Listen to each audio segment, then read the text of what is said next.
City India news Telugu. Bharatiya Janata party తెలంగాణకు చేసింది ఏందో ఒక్కసారి మనం గుర్తుకు చేసుకోవాలి. నిజంగా తెలంగాణ ఇచ్చిందంటే సోనియమ్మ, తెలంగాణ వచ్చిందే సోనియమ్మ నుంచి. అది అందరం మర్చిపోయి ఈరోజు మాట్లాడుతున్న మాటలు చూస్తే చాలా వెటకారంగా ఉంది. పాలమూరు రంగారెడ్డి జాతీయ హోదా ఇచ్చిందా? సమ్మక్క సారక్క జాతీయ హోదా ఇచ్చిందా? భారతీయ జనతా పార్టీ నుంచి ఒరిగింది ఏముంది?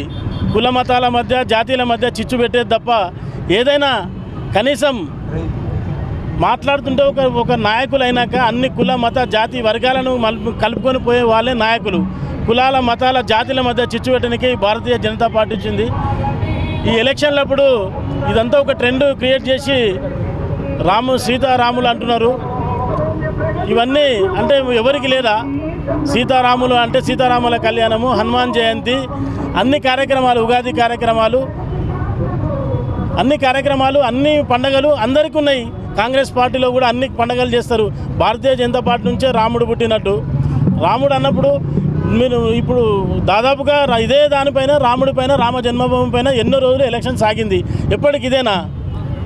ఈరోజు మనం అందరం గ్రహించి చూడాల్సింది ఏంటంటే అందరూ కూడా ఈరోజు మహబూబ్ నగర్లో శ్రీనివాస కళ్యాణం, భూదేవి శ్రీనివాస కళ్యాణం చేస్తున్నాం.